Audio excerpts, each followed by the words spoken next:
Well, right. I now have Ben from Band of Horses with me right now. Ben, thank you so much for joining me today. Oh gosh, it's my pleasure. Thanks for having me. Us, actually. You have Lucia with me, my huge puppy. I'm loving this so much. Like, I am such a dog fan. It's just even better. We've got Band of Horses and Band of Dogs with us. I love it. But let's talk new album. Things are great. How does it actually feel to finally be able to release this beautiful new album? Dare I say, are things great? It feels bad. No, it doesn't feel bad. It feels fantastic. Thank goodness, finally, these stories can become other people's stories, you know?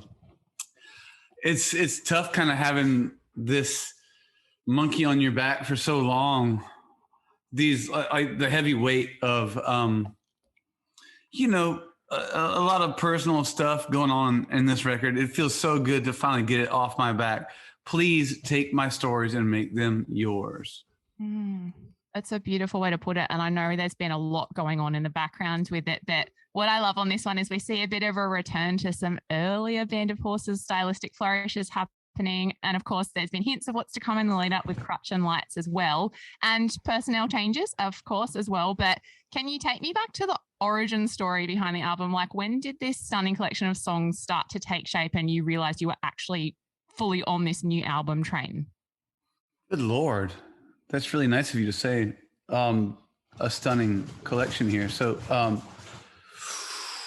it started, I wanted to make the album quick. I wanted it to go fast and to be like a sister album for our last one. Why Are You Okay?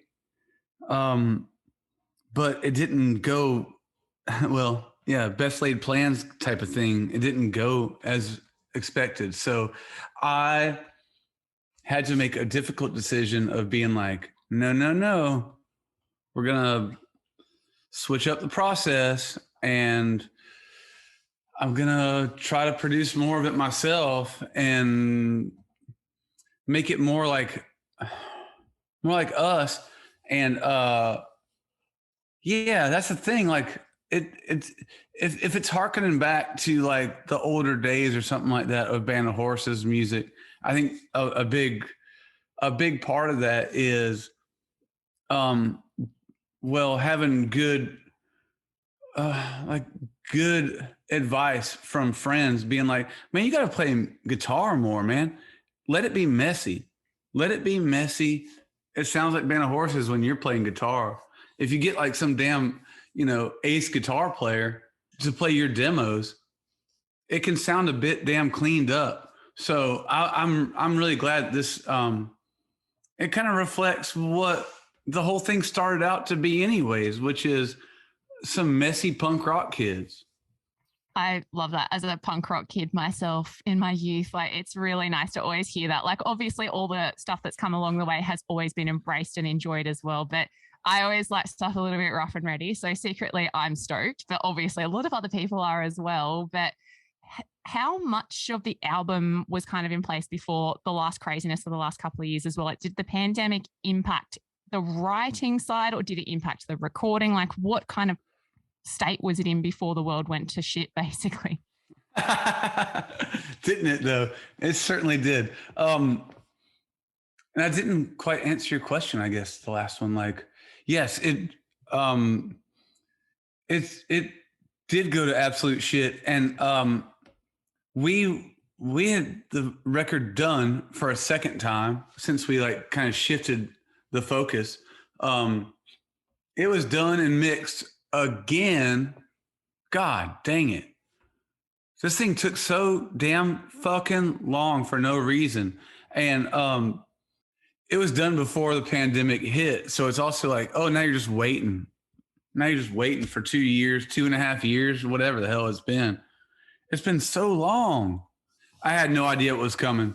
And I really hope this record, I hope it syncs up. I'm on the damn phone. I swear, this child. But yeah,